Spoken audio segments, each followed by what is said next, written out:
y control industrial. Hoy en día es importante para las personas que nos desarrollamos en cualquier tipo de industria, ¿no? Ya sea en la parte petrolera, ya sea en la industria alimenticia, en la manufacturera, que son en la textil, que son industrias que tenemos en nuestro país. Importantísimo llevar los conceptos claros y las aplicaciones prácticas. La idea que tiene este curso es justamente en función de las definiciones generales y los conceptos básicos, plantear siempre temas de estudio y llevarlos siempre a la práctica por medio de talleres y con el mismo conocimiento que tienen los estudiantes que vendrían a ser parte del curso. Bien, empecemos por favor con la exposición.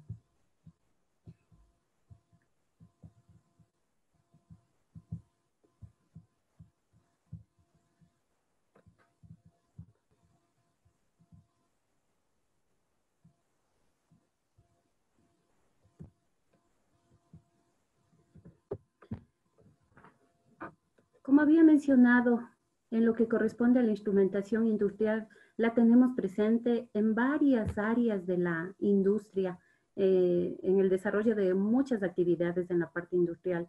No se puede hablar de instrumentación, de automatización, si no se conoce lo que es la automatización industrial.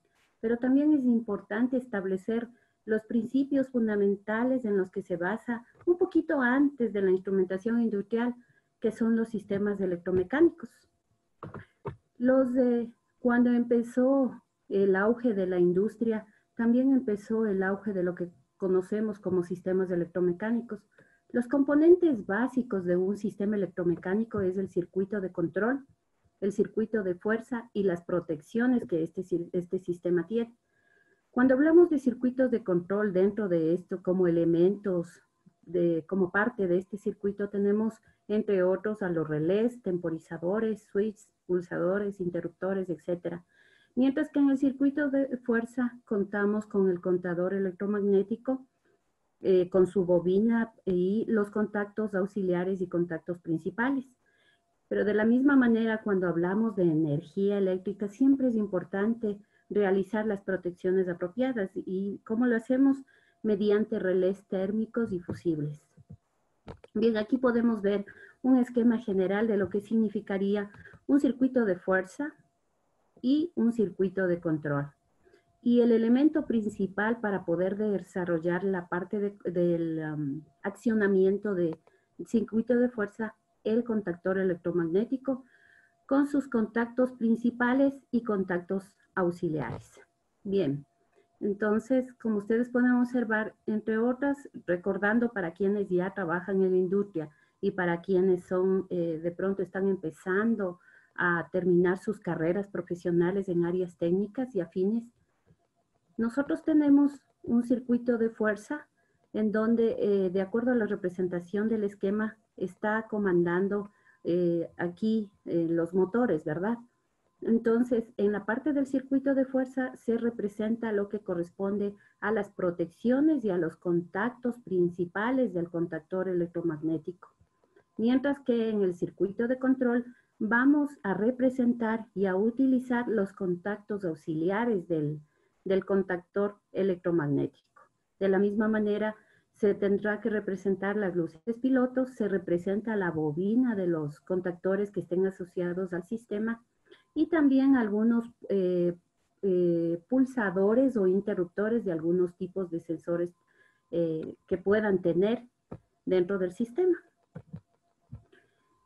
Después, caminando un poquito más adelante, tenemos lo que son los sistemas de control, donde no se puede hablar de sistemas de control sin explicar lo que es un lazo abierto y un lazo cerrado.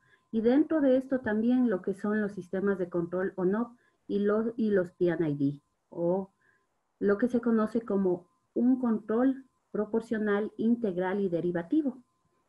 Cuando hablamos de lazo abierto, podremos dar como un ejemplo cuando nosotros medimos temperatura. Si simplemente estamos utilizando el equipo, el instrumento que nos va a permitir observar el dato de temperatura, a eso le llamamos, por ejemplo, un lazo abierto. Cuando ya es lazo cerrado, en cambio, tenemos un sistema en el que la variable, en este caso la temperatura, no solamente se le monitorea, sino también va a ser motivo del control, tal vez del encendido de un motor, o de pronto la apertura-cierre de una válvula, o de pronto el encendido-apagado de un ventilador. Depende de la aplicación. Tenemos dentro de los controles, los controles o no, como su nombre lo indica, son controles encendido, apagado, o lo que se les conoce en la industria como control todo o nada.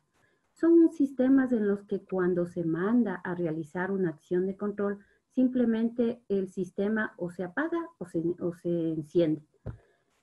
Caso diferente, el extremo es el PID.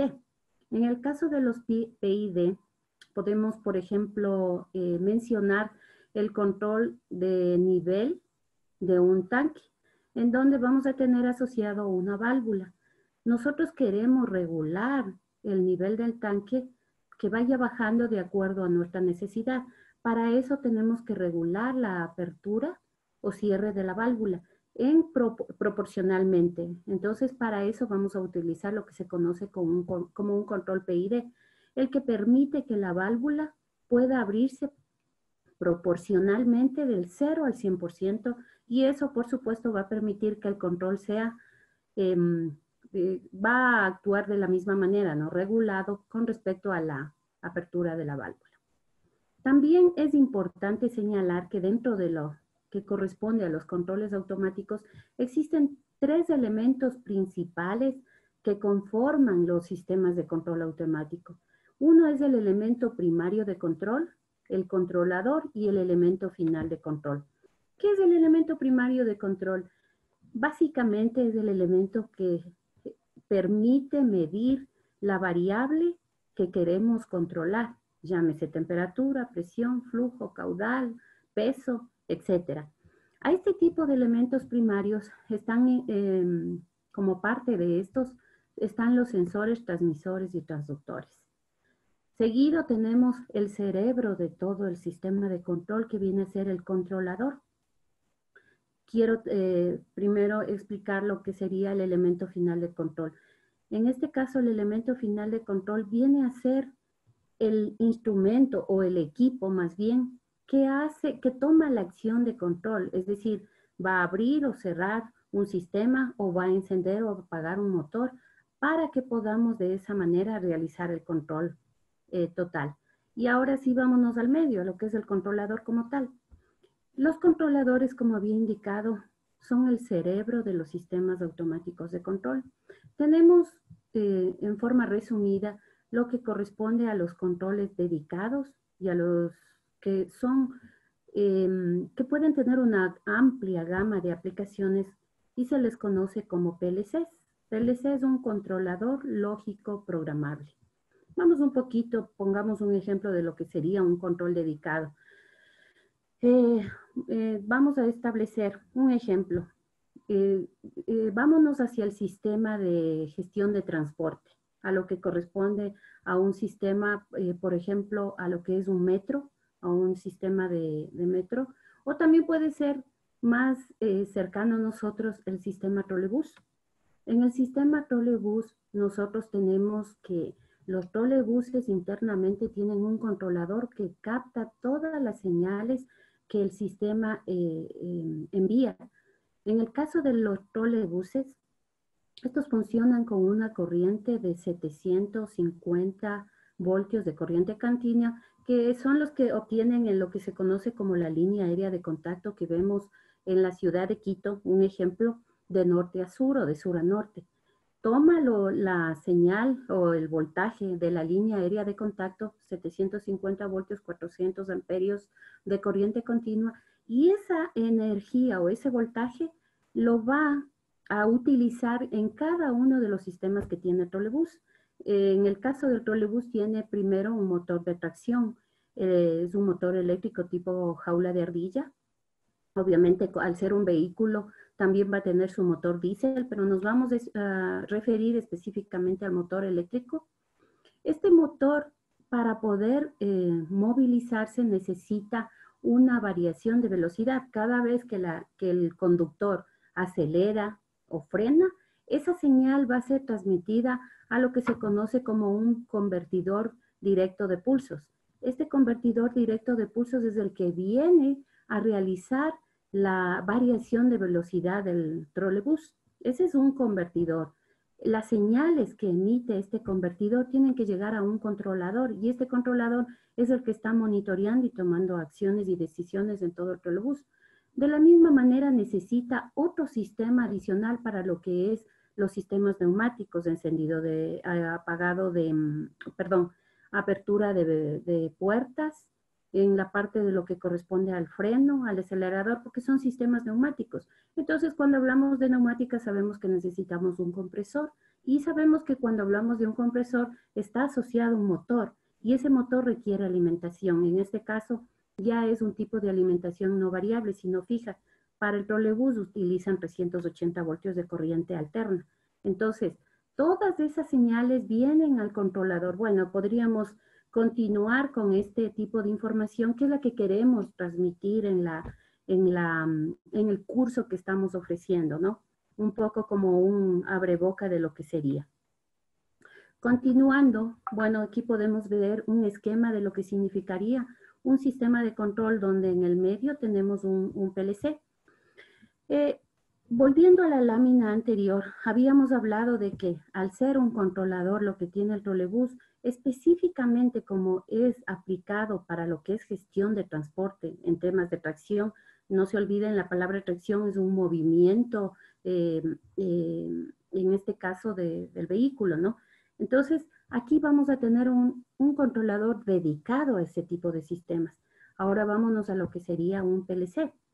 La ventaja de los controladores lógicos programables es que pueden ser aplicados a varias industrias. Podemos aplicarlo a varios sistemas. Es una tecnología abierta, es un sistema robusto y que permite ser aplicado en las inclemencias de cualquier tipo de industria. Por supuesto, va a depender de la marca y de la tecnología que cada una de las fábricas aplican. En el caso de los PLCs, existen una gama amplia de marcas. Existen una gama amplia de fabricantes, pero los países suele generarse tendencias a utilizar marcas específicas en los países y obviamente las casas comerciales al ver esa acogida que tienen de sus PLCs comienzan a desarrollar más su tecnología y tender a ese lado. Vamos a poner el ejemplo de la industria más grande que tiene nuestro país, una de las industrias más grandes y que es la industria petrolera. En el caso de la industria petrolera, nosotros tenemos que para los procesos de la que significa la producción y la separación de crudo, para la parte de lo que es el control se utilizan los PLCs y se utiliza y se tiende a lo que se conoce como la estandarización. Se tiende a utilizar la misma marca de PLCs con la finalidad de poder tener una facilidad en caso de que haya un daño en alguna parte del sistema. Un PLC está formado al ser un computador, por un CPU, tiene la fuente de alimentación y también tiene la parte de lo que corresponde a entradas y salidas. Dependiendo del proceso, van a ser entradas y salidas ya sea analógicas o digitales.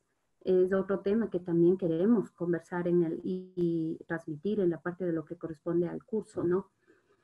Cuando hablamos también en lo que corresponde a la industria alimenticia en nuestro país, o a la industria metalúrgica, o a la industria cervecera, por ejemplo, ya se utiliza otro tipo de sistemas que también consideran los PLCs.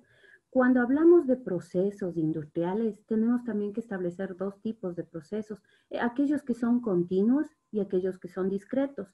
Cuando hablamos de un proceso continuo, cuando el producto, en este caso de que es parte del proceso, está continuamente fluyendo y está entregando. Eso pasa con la industria petrolera. Pero si, por ejemplo, hablamos de una industria que se encarga de elaborar, pongamos un ejemplo, no sé, alimentos como aceites, comienza a envasar. Entonces tenemos lotes discretos de botellas de aceite. Entonces, a este tipo de industria le llamamos sistemas discretos, ¿no? Cuando tenemos sistemas discretos, ya se ha tendido a utilizar otra marca de PLCs, porque claro, la casa fabricante se da cuenta que tiene acogida en esta industria y comienza a desarrollarse más ampliamente hacia esa tecnología. Eh, como una pequeña aplicación. Se tiende acá en el país, en lo que corresponde a la industria petrolera, a utilizar los equipos de la casa de Rodwell. Dentro de eso tenemos sus PLCs Allen-Bradley con las distintas gamas y sistemas y métodos que tiene. En cambio, en lo que corresponde a otro tipo de industrias, se ha tendido a utilizar lo que corresponde a los PLC Siemens. Entonces, ¿qué es lo que ocurre con estas casas fabricantes? Al ver que tienen acogida en una industria, por ejemplo, la petrolera, comienzan a hacerle más robusto a su PLC con la finalidad de que sea más aceptado, que sea más aplicable hacia esa industria. En cambio, en los procesos discretos, como por ejemplo en la elaboración en las industrias manufactureras o metalúrgicas, se ha tendido a utilizar PLC Siemens. Entonces, el curso va a ir enfocado a estos dos tipos de PLCs porque son utilizados en nuestro país y es importante que los conozcamos, como se mencionó con casos prácticos. Bien, continuando con la parte teórica, el PLC, como podemos observar en la gráfica, va a obtener señales tanto de entradas y en base a estas señales de entrada que van a ser analizadas por el CPU, van a entregar por medio de las salidas la información necesaria para el accionamiento de los elementos finales de control, que en este caso vienen a ser las válvulas, los motores y puede ser las luces indicadoras. Bien. No podemos hablar de instrumentación industrial, ni de automatización, ni de procesos industriales sin establecer las normativas internacionales que los manejan, tanto las casas fabricantes como los procesos ya mismo industriales. Dentro de lo que corresponde a la instrumentación industrial, las normativas principales son la ISA, la IEC, la IEEE y la ANSI, para lo que es instrumentación y específicamente para los temas de calidad, la norma ISO en algunas de sus secciones y capítulos aplicados a los procesos de instrumentación industrial. No podemos dejar afuera a la NFPA, que tiene que ver con todo lo que tenga relación con los sistemas contra incendio, donde también tenemos un tipo de lo que es instrumentación industrial para lo que son sistemas contra incendios, sistemas de fire and gas, sistemas de detección y extinción de humo, son regidos o son normados por lo que es la normativa NFPA. Continuando, dentro de la instrumentación industrial, no podemos tampoco trabajar sin tener equipos de medición y diagnóstico de los sistemas. Entonces estamos hablando, por ejemplo, de los calibradores de procesos, de los multímetros, de los sistemas que nos permiten comunicarnos con los equipos para poder realizar las calibraciones, porque todo sistema o instrumento de instrumentación industrial requiere ser calibrado cada cierto tiempo, requiere ser ajustado en función de las necesidades del proceso donde está trabajando. Entonces, por supuesto, la forma que tenemos para realizar esas actividades son por medio de los equipos de medición, calibración y testeo. También queremos revisar esta información en el curso. Continuando con esta diapositiva, la idea es que no nos quedemos solamente en los equipos de campo, ¿no? En los equipos de la planta de la que hemos hablado, que son los elementos finales de control, son los de la parte de lo que es los sensores, los actuadores, que están en lo que se conoce como la pirámide de automatización en la primera capa, en la capa más baja. A estos se les conoce como equipos de campo. Lo que es importante entender es que si un equipo de campo no está en perfectas condiciones, la pirámide no va a funcionar apropiadamente. Esta es la parte medular de todo un sistema industrial. Seguido, vamos a tener lo que corresponde al control del proceso, donde vamos a tener el PLC, o varios PLC, si es que es el caso. En la siguiente capa de la pirámide de automatización tenemos lo que son los sistemas de SCADA, de operación y supervisión del proceso como tal. Vamos subiendo a la cuarta capa y vamos a tener lo que se conoce como los DCS para lo que corresponde a operación y supervisión. Los DCS son los sistemas que le permiten al área específica de mantenimiento, operaciones, supervisión de una planta o de una locación un industrial, supervisar y monitorear y también realizar las operaciones de todos los sistemas que están bajo él. En el caso de las industrias manufactureras, como sabemos, son discretas y vienen por lotes, es necesario una capa adicional que es la MES, porque se requiere establecer la calidad del producto que está saliendo. Sabemos bien que cuando se habla de alimentos, cuando se habla de computadores, de fabricación de vehículos, siempre tiene que haber una etapa en la que se debe realizar un control de calidad del producto que sale. Entonces, esta capa es la que se asocia a las siguientes y es la que se encarga o en la que se realizan los procesos en la parte de la manufactura para poder evaluar la calidad del producto obtenido y también el proceso, cómo está la calidad del proceso. Cabe indicar que hace muchos años, cuando inició la industria en el mundo, se consideraba que lo que se debería ver o enfocar era el producto. Pero con los años y con la experiencia que han ido tomando las personas que analizan e investigan estos temas, se dieron cuenta que lo importante no es el producto, sino los procesos en base a los cuales se obtiene un producto. Cuando los procesos tienen una calidad eficiente, una excelente calidad, el producto tiene calidad. Por esa razón, hoy en día ya no se enfocan directamente al producto, sino a los procesos. Bien, continuando en la punta de la pirámide tenemos lo que se conoce como los ERP, lo que viene a ser ya la administración de todo el sistema, de toda la planta, y es en donde se puede tomar decisiones en base a cómo está funcionando todo este sistema.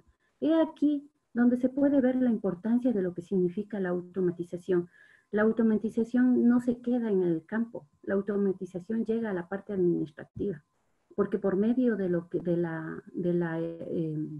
del análisis de las variables de cada una de las capas, se puede tomar decisiones para el mejoramiento y de la productividad de una planta o de un sistema.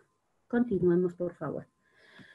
Uno de los temas importantísimos para que hablemos de automatización y hablemos de capas en los niveles de automatización es la comunicación. Estas capas requieren comunicarse de alguna manera. Cada una de estas capas pueden comunicarse por medio de lo que se conoce sistemas de comunicaciones industriales. Pero para poder establecer los sistemas de comunicaciones industriales, tenemos que conocer los protocolos con los que se realizan las comunicaciones. Uno de los primeros que salió es el protocolo Modbus, que es un protocolo abierto, es un protocolo sencillo y que es ampliamente utilizado en la parte industrial.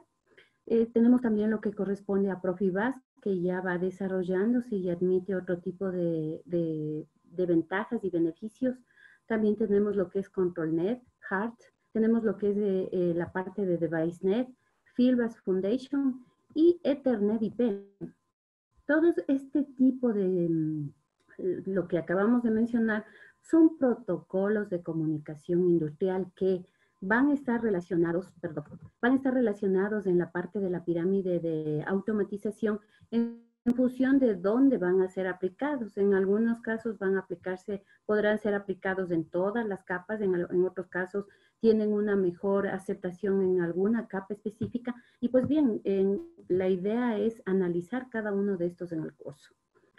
También tenemos lo que corresponde al tema de seguridad. No podemos hablar de procesos industriales sin pensar en la seguridad, porque estamos en el siglo XXI donde ya no cuidamos solamente el producto, principalmente cuidamos a las personas que son parte de ese sistema, de ese proceso, y luego a la infraestructura, a la planta misma, a lo que corresponde a la planta y por supuesto al medio ambiente. Para poder cuidar todo esto, necesitamos entender lo que se conoce como las normas en la parte de lo que son seguridad y niveles de seguridad que se debe establecer en una planta, porque tampoco podemos establecer sistemas de seguridad exagerados en una planta que de pronto no lo requiere, ya que eso incurriría primero en gastos y segundo, muchas veces una planta que es excesivamente llena de la parte de lo que corresponde a instrumentación específicamente para establecer la seguridad de todo lo que esté involucrado en el proceso, en vez de ser una ayuda, puede ser una, digamos, va a afectar o va a ser un inconveniente en los procesos de mantenimiento y en la parte de lo que son operación, aparte de que puede conllevar a que sea un sistema demasiado caro. Entonces, por esa razón, primero hay que analizar apropiadamente dentro de qué nivel de seguridad está establecido dependiendo de los procesos que tiene. Perfecto, entonces, cuando hablamos de seguridad tenemos que hablar de del riesgo en un proceso. Podemos ver en la lámina que el riesgo de un proceso está asociado con la consecuencia de que ocurra un evento peligroso y la frecuencia con la que pueda producir, es decir, consecuencia y frecuencia. Eso es lo importante cuando estamos hablando de un riesgo en un proceso industrial, específicamente hablando. Para poder establecer qué nivel de riesgo tenemos, tenemos que hablar de lo que se conoce como SIL. Esto es Safety Integrity Level, niveles de seguridad, de integridad segura. El SIL está evaluado en niveles desde el 0 hasta el 4, siendo el SIL 0 para la parte de lo que corresponde al control del proceso. Y el SIL 4 para sistemas que son sumamente riesgosos, como puede ser de hecho un reactor nuclear. ¿Qué es lo que se hace? Se hace lo que se conoce como el análisis de riesgos y en función de ese análisis de riesgos donde debe intervenir la parte operativa, la parte de mantenimiento, la parte de administrativa y lo que corresponde a personal de seguridad, una vez que se hacen las distintas reuniones para establecer en qué tipo de SIL es en el que se encuentra la planta en la que nosotros de pronto estamos trabajando, laborando o vamos a desarrollar un proyecto, se analiza las matrices de riesgos, lo que se conoce como una matriz de riesgo, y se establece en qué nivel de SIL está. De pronto una planta puede estar cayendo en el SIL 0, entonces es suficiente con asegurar todo lo que tenga relación con el control, con la parte del control en el proceso como tal y está asegurada la planta.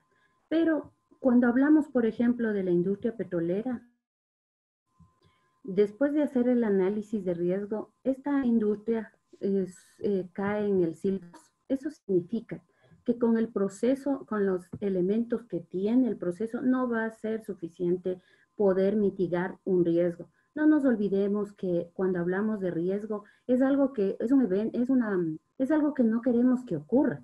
Es un riesgo que puede ocurrir, pero la idea es mitigar ese riesgo. ¿Cómo lo hacemos?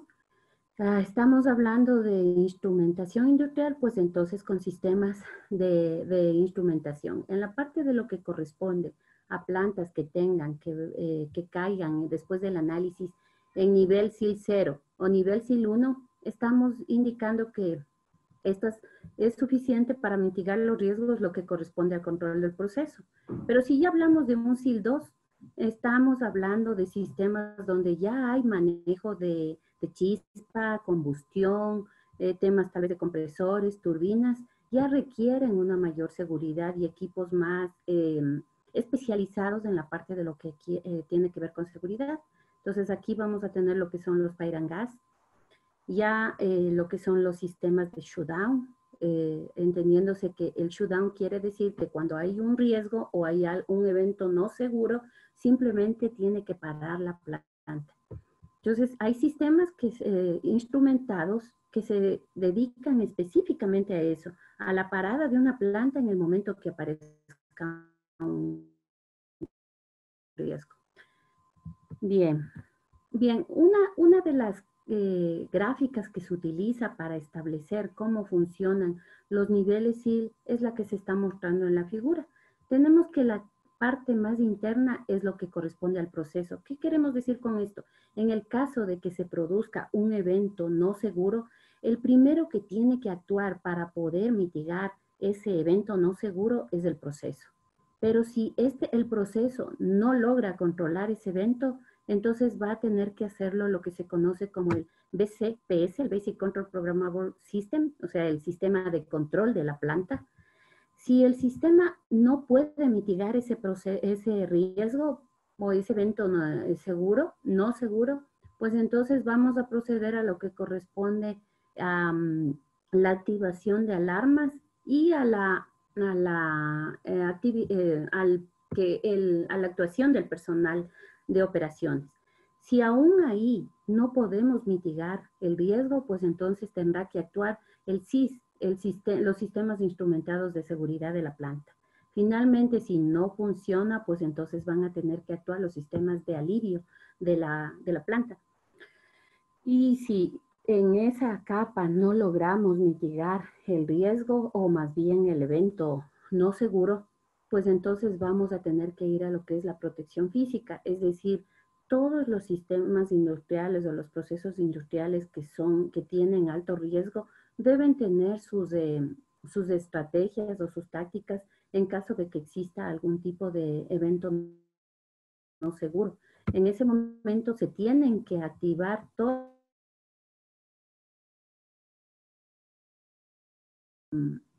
mitigar, pues entonces será ya las medidas emergentes. Bien, hasta aquí un poco lo que trataríamos en el curso en lo que corresponde a las definiciones generales y conceptos básicos de la instrumentación industrial y los conceptos asociados para la instrumentación industrial. Quisiéramos mostrar una aplicación de lo que sería la instrumentación industrial y le queremos enfocar al análisis de lo importante que significa en algunos casos automatizar una planta o un proceso, porque llevarlo manualmente podría incurrir en que podemos afectar al personal de la planta o de la locación, o de pronto podemos afectar al mismo sistema o al medio ambiente, al entorno donde está el proceso. Entonces, en base a esta aplicación práctica que queremos compartirles, queremos realizar el análisis de por qué sería necesario este proceso o este sistema de que sea automatizado. Bien, este corresponde a lo que es la aplicación de los procesos de instrumentación y control industrial en la separación primaria de crudo por medio de un separador trifásico horizontal. Dentro de este tema vamos a ver 3 puntos. Las definiciones generales de lo que es un separador, porque para poder controlar algo o instrumentar algo, primero tenemos que entender el proceso. No conviene y es mucho mejor cuando los técnicos o las personas que estamos involucradas en lo que corresponde a temas de instrumentación o automatización conocen el proceso que van a instrumentar o automatizar. De esa manera, el sistema va a ser más efectivo, vamos a poder detectar mejor las fallas o vamos a poder evaluar mejor el comportamiento del sistema ya instalado. Segundo, la dinámica del proceso de separación de crudo y finalmente lo que correspondería al control del separador. Continuando, físicamente un separador se observa como el que se ve en la figura.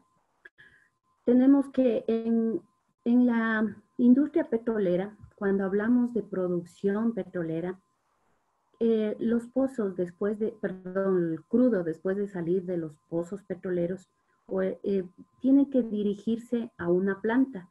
Esta planta se le conoce como, entre otras, Central de Facilidades Petroleras, porque lleva todos los sistemas que se van a encargar de obtener el crudo en las especificaciones necesarias para poder luego exportarlo, ya sea hacia el oleoducto o en el caso de que sean crudos pesados, hacia la OCP. El crudo no llega solamente crudo, sino que sale de los pozos en tres fases, o más bien tenemos lo que corresponde al gas natural, al agua de formación y al crudo mismo. Aparte, claro, viene con parafinas, tenemos la parte de lo que es, a veces viene con arena. Va a depender mucho del pozo, del yacimiento y del lugar donde se encuentra ubicado la parte de lo que se va, los pozos que se van que van a producir. Esta producción le conocemos como un fluido trifásico, como indico, porque viene en tres fases, ¿no? El agua de formación, el crudo y el gas. Y tiene que ingresar a ser separado. Una de las, o la principal que se utiliza en los bloques petroleros para la separación es este recipiente conocido como separador. Trifásico porque separa las tres fases. Horizontal porque, como ustedes pueden observar, el tacho está ubicado horizontalmente. Bien, antes de continuar con la explicación del proceso como tal, queremos indicar que dentro de la clasificación de los separadores tenemos, de acuerdo a la configuración geométrica, al número de fases, a la función y a las configuraciones especiales. En el caso de la configuración geométrica podemos tener verticales u horizontales, mientras que dependiendo del número de fases pueden ser bifásicos o trifásicos. Si es de acuerdo a la función, si son separadores de prueba, por ejemplo, o separadores de producción.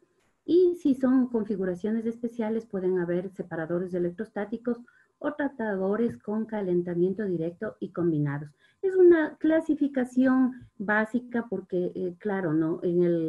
Se extendería más cuando ya se haga el caso de estudio.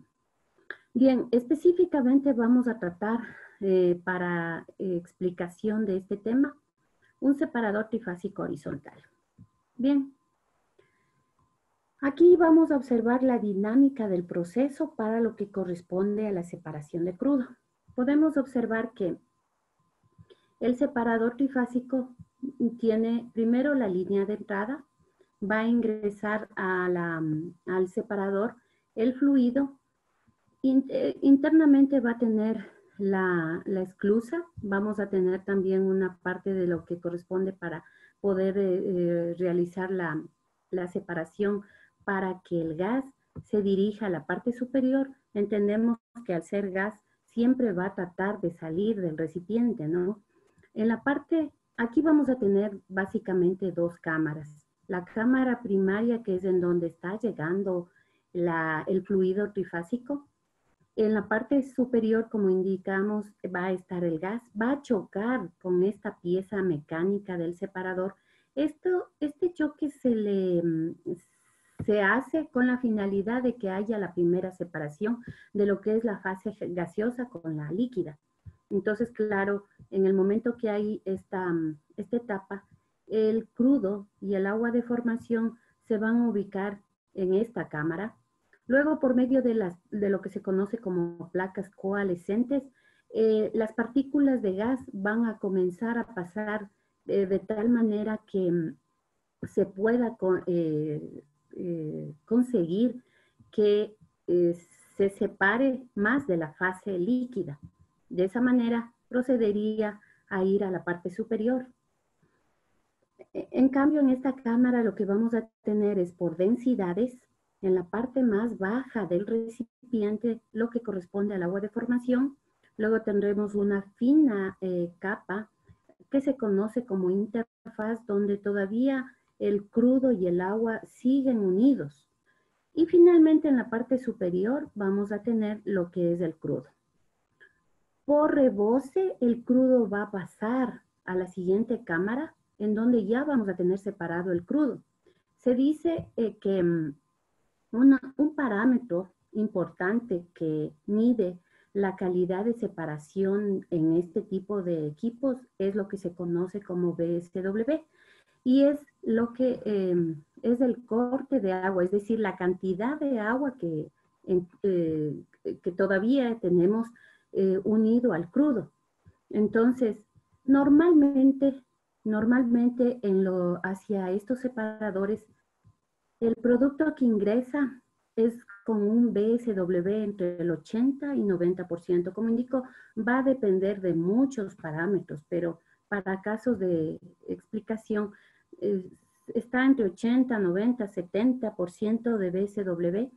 Ingresa y el trabajo que tiene que hacer este recipiente o el separador es justamente eh, eh, conseguir el mejor BCW, es decir, el más bajo, a la salida del mismo. Claro que eso también va a depender de temas operativos, ¿no? Porque hay casos en los que se requiere no realizar una separación completa en donde el BCW sea muy bajo, sino que esta sería una primera separación y luego tendrá que ir a otra. Entonces eso en condiciones operativas se define. Lo, el dato de BSW que requerimos para poder ya transportar el crudo hacia oleoducto o hacia la OCP es del 1%. ¿Qué quiere decir? Que el crudo que vamos a exportar máximo debe tener un 1% de agua. Caso contrario, no es permitido la exportación del crudo. Entonces, existen, ¿no? Dependiendo del diseño de los separadores, existe separadores que obtienen ya a la salida valores del 0.5, 0.9 hasta 1% a la salida del separador. Es decir, ya tenemos crudo en especificaciones. Pero como digo, va a depender mucho de las necesidades de la parte operativa. Bien, eso como parte informativa. Ahora, el agua va a tener que salir por una tubería, en este caso, por la que estamos mostrando con el cursor, y el crudo, por supuesto, irá por esta otra tubería. Como ustedes pueden ver, todavía estamos viendo la dinámica, pero no estamos asociando nada de instrumentación, solamente el proceso. Podemos deducir por medio de este gráfico animado de la dinámica del proceso que vamos a requerir medir nivel de las dos cámaras. En este caso va a ser el nivel del crudo, vamos a necesitar medir el nivel del crudo y también vamos a necesitar medir el nivel en esta parte de la interfaz entre el agua y el crudo, porque si el agua sube más allá de la parte de lo que corresponde a este rebose, va a pasar que el agua se va a ir hacia la cámara secundaria.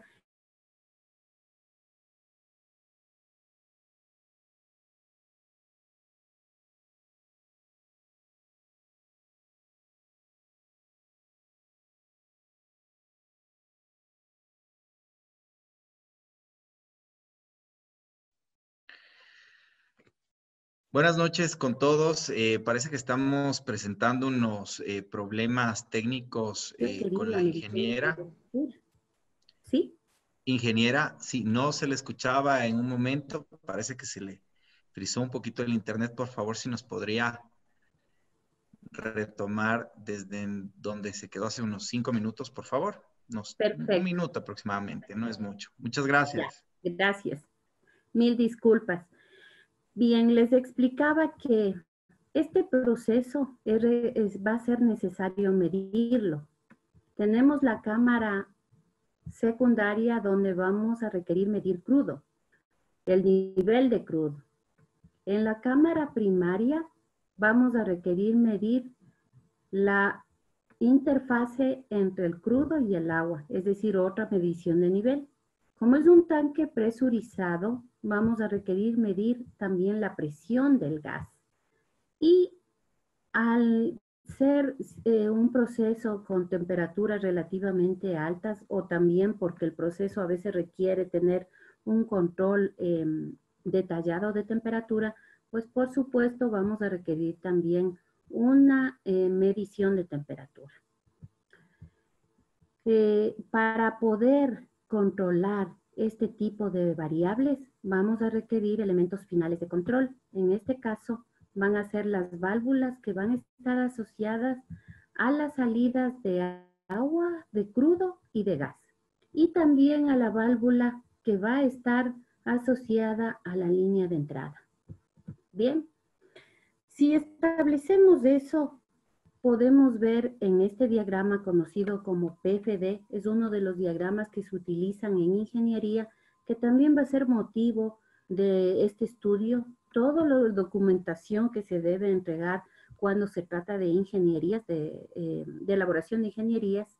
En este momento nos estamos valiendo de un PFD.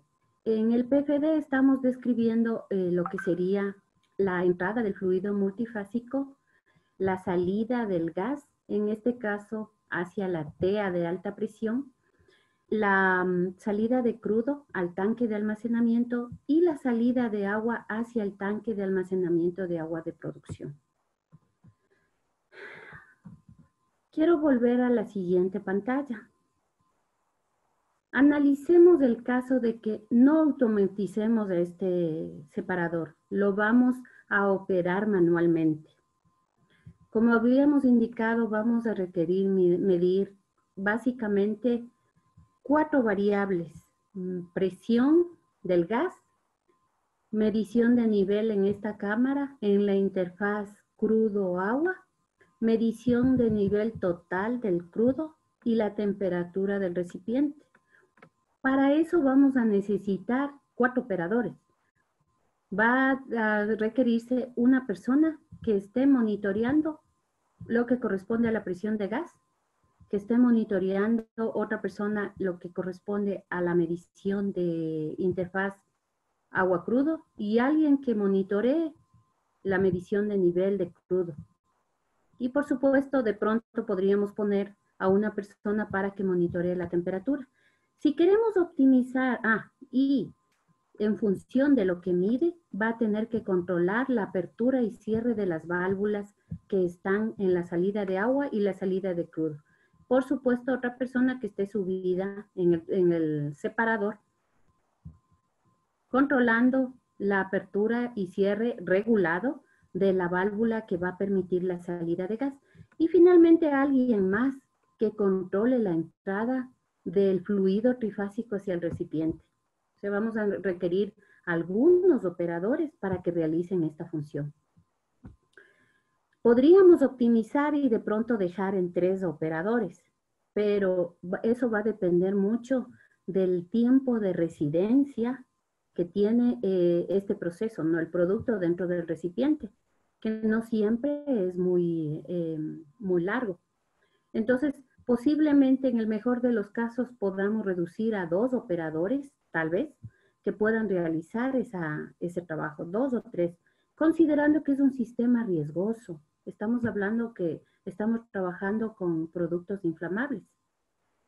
Entonces, no vamos a poner para que pueda trabajar el operador, va a requerir de elementos indicadores. Entonces, para eso vamos a poner una mirilla de nivel en el lado de la cámara primaria, una en el lado de la cámara secundaria, un indicador de presión y un indicador de temperatura. Y ya ponemos las respectivas válvulas manuales. El proceso no va a ser eficiente. Vamos a requerir más tiempo de residencia. Posiblemente no puedan controlar los operadores de tal forma que se pueda obtener el BSW adecuado a la salida. Y el riesgo que corren los operadores al estar tan cerca a este proceso es sumamente alto. Por esa razón, así rápidamente, vemos la necesidad de intervenir con lo que corresponde a la utilización ya de sensores en la parte de instrumentación y de válvulas de control, y todo este sistema controlado por un PLC.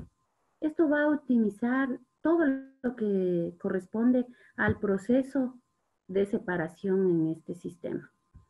Ahí se ve la necesidad de que vamos a requerir automatizar este sistema por seguridad de los operadores o de las personas que trabajan en este proceso, por seguridad de las instalaciones, por seguridad del medio ambiente y también por la eficiencia del sistema. Vamos a continuar justamente por eso hablando de lo que sería la instrumentación en el separador trifásico horizontal. Como habíamos indicado, tendremos que medir nivel, presión, temperatura, flujo y también caudal. Asociado a esto, queremos revisar un poco de lo que serían los diagramas de tuberías de instrumentación, la instrumentación asociada y los lazos de control. Diagrama de tuberías de instrumentación. Primero, estos diagramas conocidos como P&IDs son planos que permiten entender en dónde se encuentra todo lo que corresponde a la instrumentación asociada dentro en un equipo, ya sea un tanque, sea una bomba, un motor eléctrico o cualquier otro tipo de recipientes o equipo grande que tiene asociado a su sistema la instrumentación. Bien, para ello, como habíamos mencionado anteriormente, es importante regir todos los procesos que se refieren a la instrumentación industrial y a la automatización por medio de normas. Una de las normas que son importantes en lo que corresponde a la elaboración de planos de instrumentación y tubería es la norma ANSI, el capítulo 5, en lo que se refiere a la identificación de un instrumento dentro de los planos. Entonces, esta norma, de una manera resumida, indica, es apenas una porción, ¿no?, de todo lo que se revisa en esta normativa, indica que la primera letra se utiliza para indicar la variable que está siendo medida por el instrumento. Es decir, si es flujo, si es temperatura, nivel, presión, velocidad, está indicada por la primera letra. Y que las letras sucesivas indican la función del instrumento. En este caso tenemos un FIC. Las letras son las siglas del significado en inglés. Entonces, en este caso tenemos que, en el caso del FIC tenemos que es un controlador indicador de flujo, ¿sí? En español, ¿no? Ya la traducción, un controlador indicador de flujo. Pongamos un ejemplo que controla nivel. Hubiésemos tenido aquí un LIC, un controlador indicador de nivel, básicamente. Bien, aquí podemos observar lo que vendría a ser un P&ID o un diagrama de instrumentaciones y tubería. Seguido con el mismo ejemplo que hemos estado tomando durante este webinar, podemos observar que el separador ya más detallado va a tener la parte de lo que corresponde a la instrumentación asociada a la línea de entrada, lo que corresponde a la línea de agua y la parte correspondiente a la instrumentación asociada en la línea de crudo, como en la parte de gas. El resto que podemos observar en los P&IDs también se van a representar, como decía el concepto, es un diagrama de instrumentación y tubería. Siempre va a estar el equipo asociado y el equipo y la instrumentación asociada y las tuberías correspondientes. Se especifica también válvulas manuales como las válvulas de control. Podemos observar aquí, por ejemplo, una válvula de control y también lo que corresponde a los sistemas de seguridad. Aquí, en esta sección, se puede observar una válvula de seguridad. No solamente representa los instrumentos por separado, sino también los lazos de control asociados a esos instrumentos. No nos olvidemos que cuando hablamos de variables medidas, sí, en este caso van a estar asociadas a un control. Es decir, aquí vamos a tener, de lo que se observa en el PNID, un lazo de control para lo que es flujo, cuando hablamos de gas. También tenemos otro lazo de control en la parte de lo que es agua de formación, y también en lo que corresponde al lazo de control en lo que es crudo. Cuando hablamos de lazos de control, no nos olvidemos que vamos a tener controladores, elementos finales de control y, por supuesto, primero el elemento primario, principalmente, ¿no? Bueno, en el curso se irá detallando cada uno de estos elementos, se va a analizar los lazos de control, se va a explicar cada una de estas simbologías, cómo leer un PNID, lo importante que es el PNID, los PNIDs para ya no solamente para la parte de la ingeniería de un proceso, es decir, en la parte de lo que es la construcción, sino también en las operaciones y en el mantenimiento mismo, ya sea correctivo o mantenimiento preventivo. Bien,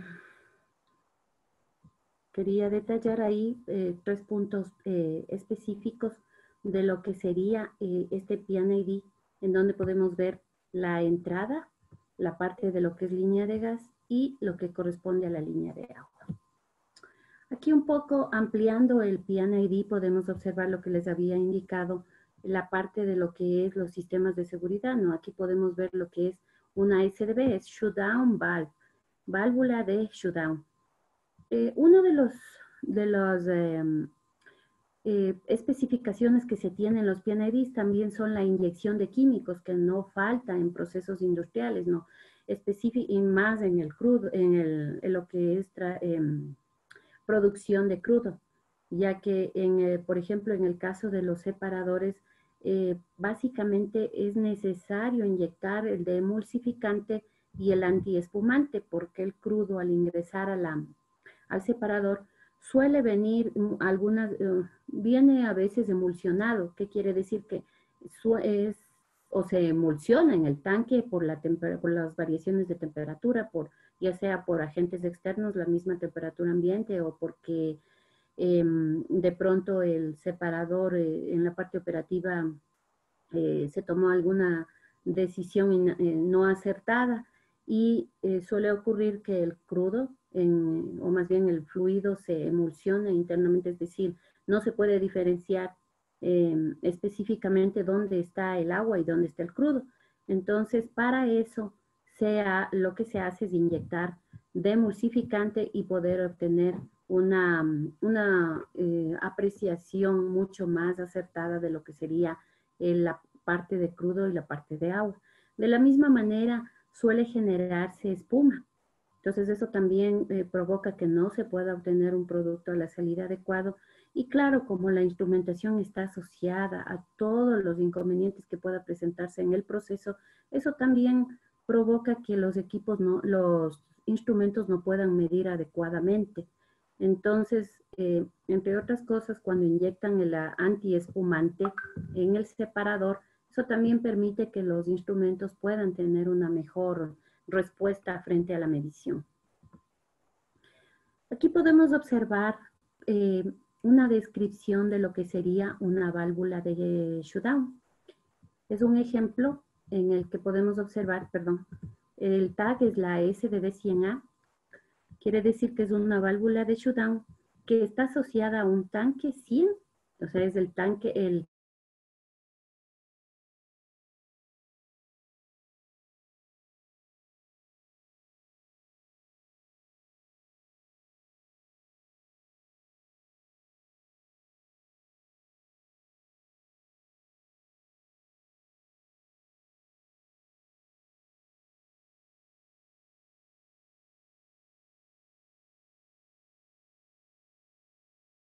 la electricidad, válvula solenoide de 120 voltios AC o 24 voltios DC.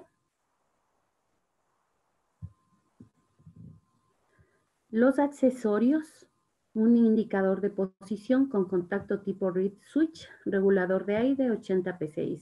Son algunos de los elementos que tendríamos que revisar en caso de que uno de los estudios que hagamos sea en la parte de lo que corresponde a sistemas de seguridad en el área petrolera. Perfecto. Hasta aquí es mi intervención. Espero que haya podido mostrarles, es apenas una pequeña parte de lo que queremos transmitir en el curso que vamos a desarrollar.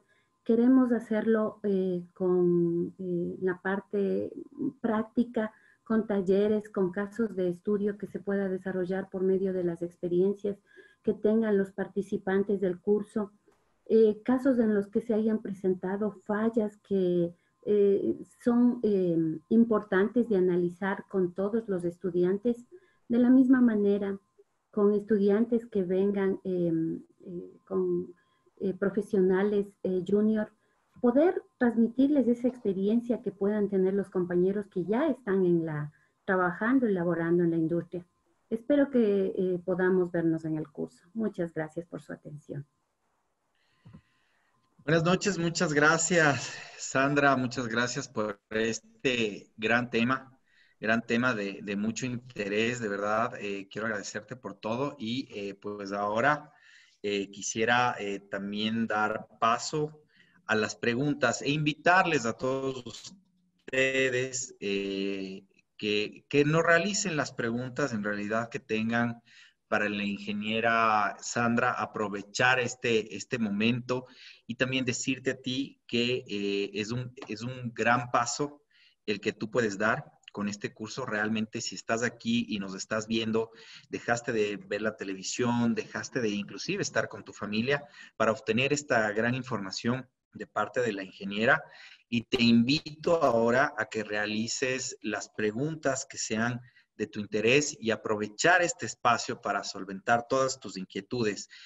Juan Carlos, quisiera que nos comentes alguna pregunta del público para la ingeniera, por favor. ¿Cuál sería una de realmente empezando de relevancia, ¿no? Te doy paso, Juan Carlos. Gracias, Mauricio. Muchísimas gracias, Sandra. Un excelente tema. ¿Ah? Te felicito de mucho, mucho interés. Bueno, una de las preguntas que nos hace José Huanca es, ¿está ligada la ciberseguridad a los niveles de seguridad?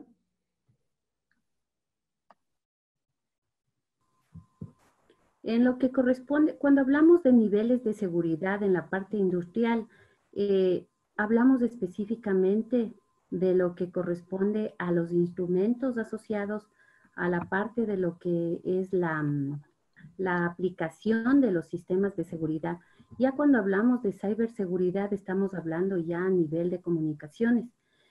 Es cierto que en la parte de lo que son comunicaciones industriales, sí hay la posibilidad, como hay varias capas, en la parte de lo que es comunicación industrial, no solamente hay la posibilidad de ver la información por las personas que están en planta. Existen sistemas que permiten tener lo que se conoce como una sala colaborativa en otro lugar, en otro sitio, en otra instancia.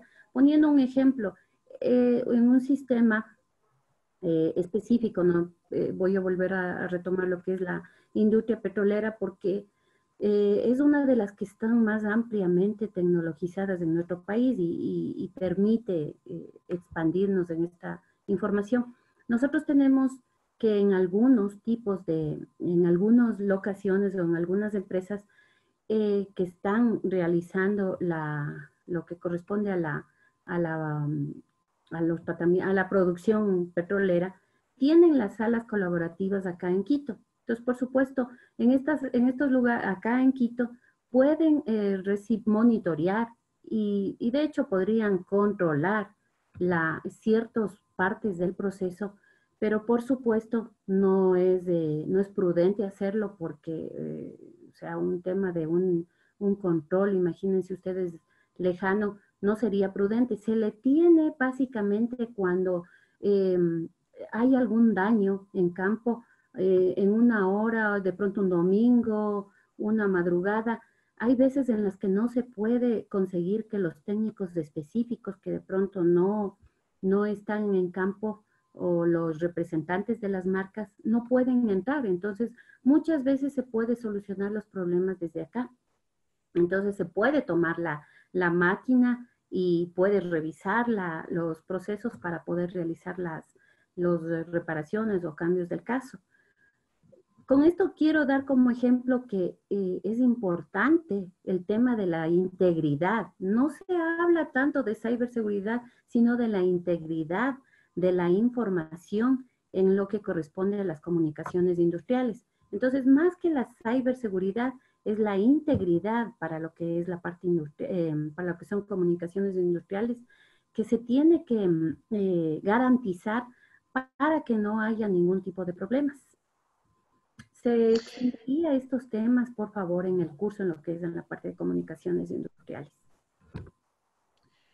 Muchas gracias, Sandra, por tu respuesta. Tengo otra pregunta, sí, del señor Hidalgo, y nos dice que si podría hacerse un taller de automatización de plantas metalúrgicas. Esa es la pregunta del señor Hidalgo que nos comparte el día de hoy. Perfecto. Sí, sí, sí se podría. Bueno, con el tema, como ustedes pueden ver, está desarrollado de tal manera que en la primera parte se tratan conceptos generales aplicado a cualquier industria en lo que corresponde a instrumentación, automatización.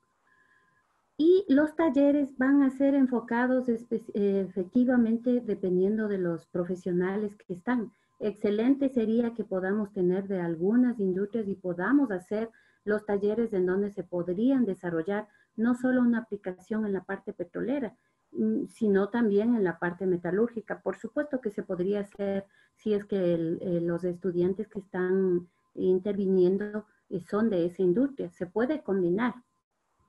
Así podría ser. La idea de este tipo de talleres o módulos o cursos es que con el mismo conocimiento, el profesor, en este caso mi persona, se vuelve un facilitador para que el conocimiento de los estudiantes que están interviniendo en el curso pueda fluir y retroalimentarse con el conocimiento del resto de compañeros. Entonces, por supuesto que se puede elaborar ese tipo de talleres. Excelente, Sandra. Tenemos otra pregunta. Y bueno, agradecerles a todos por su participación, ¿no? De antemano, muchísimas gracias. Es una pregunta de Diego. Dice, ¿qué instrumentación mínima de seguridad se requiere en el separador? A ver, eso no tiene exactamente, no se puede establecer solamente con un parámetro. Lo que se suele establecer es los niveles SIL de la planta. Cuando hablamos de sistemas de seguridad, no se establece específicamente del equipo. Siempre tenemos que tener claro que los niveles de seguridad van en función del proceso. Siempre en función del proceso. Nosotros tenemos un proceso de separación de crudo y que llega desde que el momento que ingresa el fluido hacia la central de facilidades petroleras y termina el momento que se exportó, el momento que se envió, que se bombeó hacia otro punto. Digamos, hablemos específicamente de que se va a bombear a oleoducto, ¿no? Porque hay casos en los que se envía a otra planta, pero digamos que ingresa el crudo, o más bien el fluido trifásico, y sale crudo en especificaciones hacia el SOTE. Entonces, cuando vamos a analizar los niveles de seguridad, se lo hace en forma integral de todo el proceso. Una vez que se analiza todo eso, pues entonces se va a establecer una serie de elementos que van a ser necesarios. Eso se presenta al cliente que va a ser el dueño de las instalaciones, y él tiene que establecer cuánto necesita, qué tanto quiere proteger a su planta. Entonces, básicamente la decisión suele tomarlo el dueño de las instalaciones, pero por supuesto siempre va a ser asesorado por personal de seguridad, que es quienes analizan específicamente este tema, ¿no? Entonces, si me preguntas a mí, yo diría por mi experiencia, por la experiencia que tengo en esta parte, es que debería tener una válvula de shutdown a la entrada, pero ya te digo, eso es una forma superficial de decirlo, porque siempre hay que analizarlo en forma macro. Tendría que tener al menos válvulas de las PSB, las válvulas de presión de seguridad, las PSE, y una PCB, una válvula de control de presión, mínimo. Por lo menos para la parte de lo que corresponde a lo que es la seguridad en lo que es el gas. Eso es. Como digo, esto es uno de los temas que son motivo de análisis, ¿no? En el curso. Es más, sería motivo de un taller, analizar qué sería lo mínimo indispensable para lo que son la parte de lo que es seguridad en un separador. Va a depender también del diseño del separador, porque hay separadores de distintos diseños, ¿no? Va a depender mucho de muchos factores, pero mínimo debería tener la parte de lo que son los sistemas de alivio.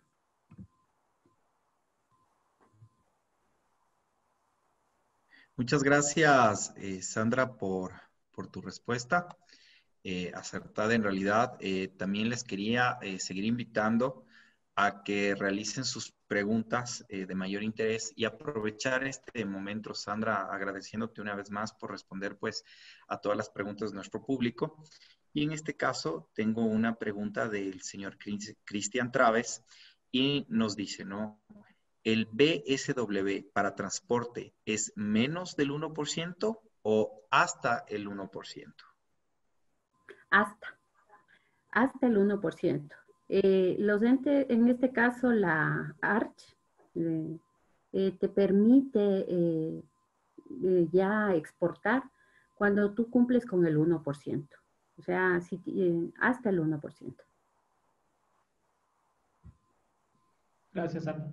Otra pregunta, por favor, de Víctor Vargas. Dice, las SDB no, perdón, no tiene bypass por norma o por el análisis de riesgo. No, por norma. Bueno, de hecho, bueno, la norma API, que es la que rige los procesos de lo que corresponde a todo lo que es temas de producción petrolera, menciona en el capítulo que se refiere a temas de seguridad de que no debe existir bypass, no deben existir bypasses, no es por diseño, es específicamente por norma. Muchas gracias, Sandra, por esta gran respuesta y por igual por este gran conocimiento. Sí, no sé, Juan Carlos, si tú tienes pues viste alguna otra pregunta en la cual nuestro público nos pueda aportar. Y Sí, aquí tengo una más de Cristian. Dice, ¿se ha aplicado perfecto. el Machine Learning a los procesos automatizados de la industria petrolera? Perdón, no te escuché la primera parte. Claro, se ha aplicado el Machine Learning a los procesos de la automatización de la industria petrolera. Machine Learning. Ujú. Que yo sepa, no, pero podría investigar para revisar, pero no se ha aplicado el Machine Learning aún. Perfecto. Tenemos otra pregunta del ingeniero Dani Veloz. Dice, ¿el costo-beneficio en un parámetro a tomar en cuenta para la automatización? Sí, es importantísimo.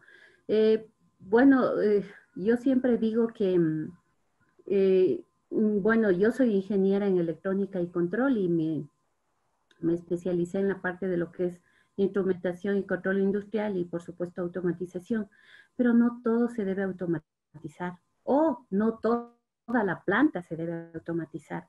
Eh, Siempre es importante primero hacer un análisis de dónde, de si es necesario automatizar toda una planta y si no es necesario, es importante establecer los cuellos de botella. Eso, por ejemplo, ocurre mucho en lo que es la industria textil. En la industria textil no se requiere automatizar todo el proceso. O en ciertos tipos de industrias, por ejemplo, la industria alimenticia o, por ejemplo, la industria de la parte de lo que son aceites. hay que analizar los cuellos de botella, sobre todo en las que son de producción en serie. Lo que se hace es analizar el cuello de botella con lo que se conoce como la teoría de colas. Entonces, cuando uno analiza el punto, los cuellos de botella, lo que se hace es utilizar un método de la parte de lo que corresponde a calidad que se conoce, entre otros, ¿no?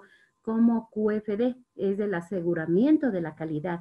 Es una, es una técnica bastante interesante porque lo que se hace es que se conversa primero con varios personajes o varios actores de una planta y en función de eso se establece en qué parte, a eso se le conoce en el QFD como la voz del usuario.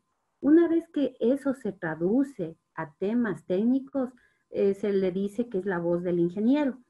Y en función de eso se comienza a establecer dónde está el cuello de botella para que ese sistema o esa planta no esté teniendo una buena eficiencia, una buena productividad. Y obviamente lo que se hace es automatizar la parte, o más bien se sugiere al dueño, siempre se lo hace de esa manera, se sugiere, o más bien se lo debería hacer de esa manera, se sugiere al dueño de la instalación, a quien vaya quien sea el encargado de la planta de tomar la decisión, qué partes del sistema se tiene que automatizar. Ya él indicará hasta qué punto quiere automatizar la planta. Entonces, no necesariamente todo se automatiza. Siempre aquí hay que establecer primero, no solamente la parte de la productividad de la planta, ¿no? A nivel general, sino qué tan segura se va a volver cuando tenemos y qué tan eficiente, qué tan rápido y cómo vamos a obtener una mejor rentabilidad de los procesos que realizan. Entonces, obviamente que hay que hacer un análisis costo-beneficio que muchas veces es lo que falta cuando uno analiza la parte de automatización. Al ser netamente técnicos, obviamente nos encanta la automatización y si es posible estar en el último alarido de la moda en automatización, pero no es así, hay sistemas que son un poquito más antiguos que también pueden ser una buena alternativa para automatizar un proceso. Entonces, es importante siempre bueno, siempre es importante que cuando uno va a diseñar, no pensar en dinero, ¿no? Porque si no, se limita el diseño. Pero sí es importante analizar, perdón, que se analice primero qué opciones hay para automatizar y en función de eso, tomar una decisión, pero siempre tiene que haber un costo-beneficio. Siempre va a haber. Cuando uno automatiza, siempre va a haber. Pero lo importante es que se automatice adecuadamente, ¿no? Y no todo.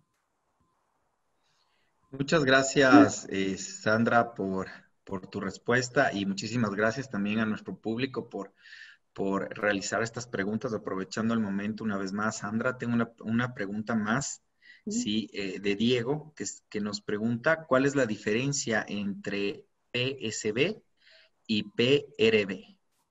PRB. A ver, PCB es una válvula de seguridad de presión. Las válvulas de PRB, en este caso, no es una válvula de seguridad, es una válvula le dicen de relief, válvula relief es pressure relief valve. En el otro caso es una pressure security valve.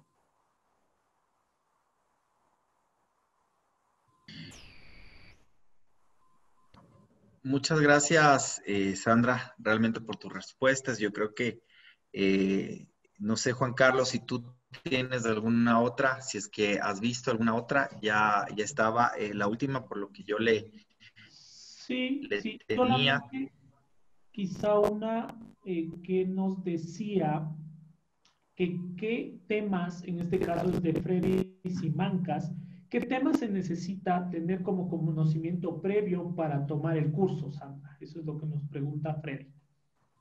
Ya. Bueno, lo que sería importante establecer es que este curso está diseñado de tal manera que no sea necesario una experiencia vasta en los temas, pero sí el conocimiento previo Por ejemplo, podrían estar estudiantes que hayan egresado o terminado las carreras de ingeniería en electrónica, en la parte de lo que es mecatrónica, en lo que corresponde a lo que es de mecánica o afines. Pero de la misma manera, los profesionales que ya se están desarrollando en el área industrial, como pueden ser los técnicos o tecnólogos, también los ingenieros.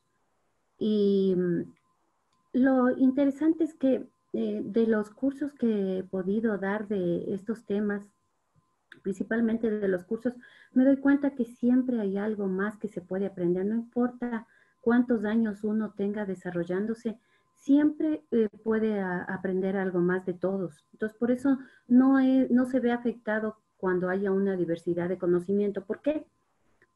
Tuve la oportunidad en un periodo de dar clases por ejemplo, ¿no? He dado clases en algunas universidades, pero quiero dar específicamente, di clases en un periodo en mecatrónica y en la Facultad de Mecatrónica. Y claro, ¿no? Los muchachos al estar todo el tiempo revisando nuevos sistemas, nuevas cosas que van saliendo, esto tal vez no tengan la experiencia, pero en cambio tienen ese conocimiento de las nuevas tendencias que se tiene a nivel en la parte de lo que van saliendo nuevos software. Entonces, eso viene a ser como un complemento con una persona que tiene en cambio una vasta experiencia, pero ya muchos años en el área profesional, porque se complementa. Hicimos un proyecto muy bonito con ellos. Quisimos hacer un proyecto en el que elaboramos 4 tableros para control de procesos, acompañados de los PLC Siemens, los SLC 7, los Step 7 que se les llama. Y cada uno tenía que controlar, bueno, aparte de que eran módulos específicos, todos eran idénticos, pero ellos tenían que desarrollar una aplicación específica. Entonces, cada uno desarrolló que un control de temperatura, uno de presión, uno de nivel y uno de flujo. Era interesante, ¿no? Cosas tan sencillas que de pronto uno no se da cuenta. Un PLC, los muchachos veían y me decían, este es made in China y este es made in Germany. Yo no me hago cargo del made in China. Y preocupados por esa situación, tuvimos que hacer unas averiguaciones en la Siemens. Llamamos a la Siemens del Ecuador y ellos nos decían que ellos garantizan los 2 PLCs. Es decir, si bien es cierto, el uno es ensamblado en China, pero Alemania envía toda la información hacia China y por supuesto ahí se realiza el ensamble, pero como ellos hacen un control de calidad, nos decían que nos garantizaban los 2 equipos, es decir, cualquiera de los 2 inclusive tenían el mismo tiempo de garantía. Entonces, son ese tipo de cosas que uno va aprendiendo con los muchachos, ¿no?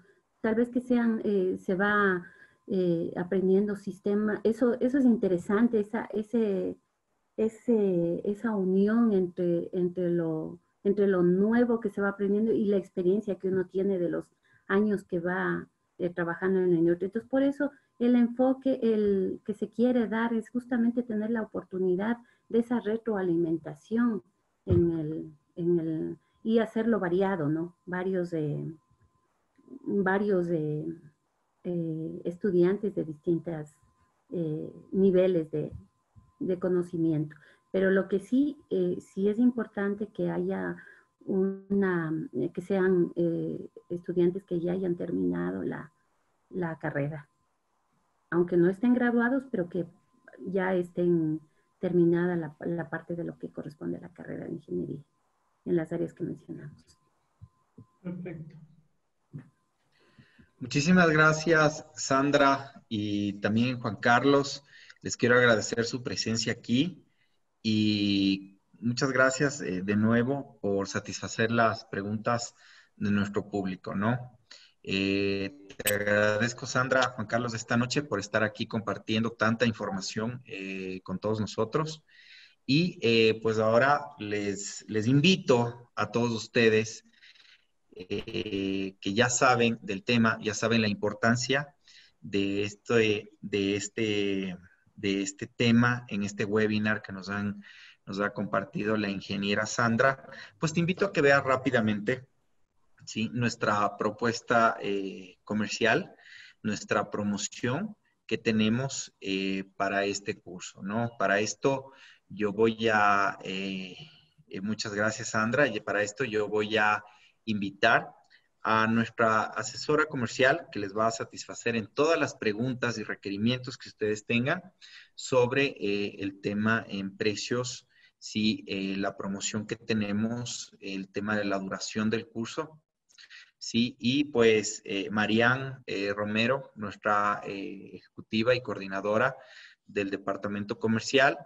Te doy paso, Marian, para que les puedas guiar a todos en las preguntas y satisfacer todas las curiosidades que tengan. Marian, te doy la palabra y muchas gracias una vez más a todos por estar compartiendo con nosotros. Gracias, Mauricio. A ti también. Gracias, Sandra. María. Muchísimas gracias con todos. Buenas noches. Confírmame, Juan Carlos, por favor, si se me está escuchando. Sí, se te escucha, María. Fuerte y claro. Ok, perfecto. Bueno, buenas noches con todos. Nuevamente mi nombre es Marian Romero. Primeramente les agradezco a todos los asistentes por su tiempo. Es muy valioso para nosotros contar con la participación de cada uno de ustedes. Muchísimas gracias, Sandra, por un tema tan importante, de tanta relevancia para lo que es las diferentes industrias. Uno de los objetivos fundamentales del Grupo IMI es contribuir a la sociedad a través de los temas innovadores mediante la capacitación continua. La formación es algo que nunca debe finalizar. El obtener nuevos conocimientos, técnicas y estar más preparados para el día a día en el trabajo hará que el individuo tenga un nivel de confianza y adopte un punto de vista mucho más positivo en todo momento. Por ello, hemos creado este webinar y para invitarles a tomar este curso de instrumentación y control. Este curso está dividido, tiene una carga horaria de 50 horas académicas, valga la redundancia. Tenemos 5 módulos. Iniciamos con el módulo 1 a partir del 7 de septiembre. Del 7 al 9, luego avanzamos con el módulo 2, que va del 11 al 13. Luego el módulo 3 del 15 al 17. El módulo 4 del 19 al 21. Y finalizamos con el módulo 5 del 23 al 25. Es un curso bastante completo, como lo pudo expresar Sandra durante el webinar, durante su exposición. Uno de los objetivos principales es conocer los fundamentos de la mediación de las variables físicas para el control de los procesos, familiarizarse con su estructura y elementos constitutivos, además de proporcionar toda la normativa para desarrollar automatización y control electrónico en los diferentes procesos. Tiene como metodología, el programa contiene sesiones interactivas y de discusión, así como la exposición de problemas y casos reales. Incluye material didáctico, talleres participativos, tiene programación y cada módulo cuenta con su evaluación. Tiene un costo comercial de $1,500 más IVA. Estamos ahorita con la promoción de $900 más IVA. Incluye material de estudio de manera digital y certificado de aprobación y participación por el Instituto Técnico del Petróleo. Les invito a todos los interesados en el curso consultar si tienen alguna duda, si desean información adicional, estoy completamente a la orden. Yo les voy a dejar un mensajito en los grupos en donde está cada uno. Si desean alguna información adicional, con muchísimo gusto les podemos apoyar.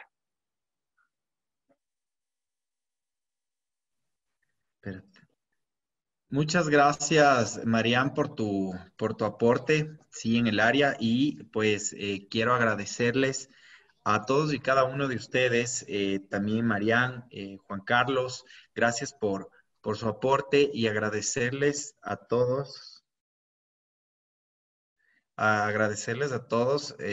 realmente por estar aquí ahora acompañándonos, ¿no? A continuación, pues, les esperamos en el chat para satisfacer todas sus curiosidades.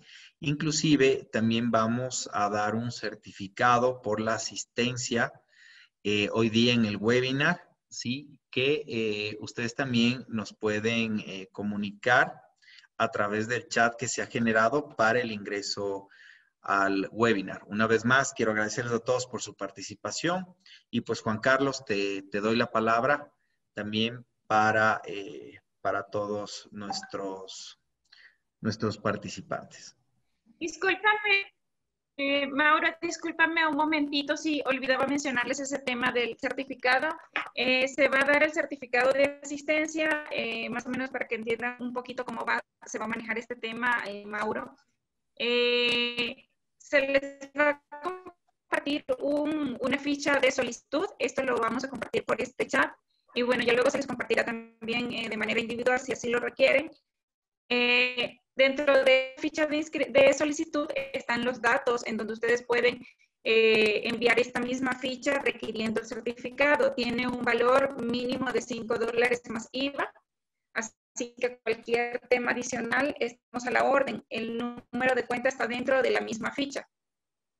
Eso sería todo, Mauricio. Bueno, muchísimas gracias nuevamente a todos los asistentes. Gracias, Juanca. Gracias, Mauricio. Y muchísimas gracias, Sandra. Me despido. Buenas noches con todos. Gracias, Marian. Gracias, Mauricio. Sandra, un placer enorme para nosotros poder tener profesionales de tu calidad que nos estén aportando. A la gente, muchísimas gracias. La intención ha sido poder resolver todas las inquietudes, por eso es que nos hemos quedado un poquito más de tiempo. Y pues espero que haya sido de gran valor el tema. Y pues nada más, les agradezco mucho por su participación, a todos los colegas, un abrazo enorme, estamos a la orden. Y Sandra, una vez más, muchísimas gracias. Gracias, Mauricio, también, gracias, Marian, gracias a todo el grupo de INEA. Que estén muy bien, tengan una muy buena noche. Una buena noche, muchas gracias. Buena noche con todos, Muchas hasta gracias luego, un a placer. todos los participantes.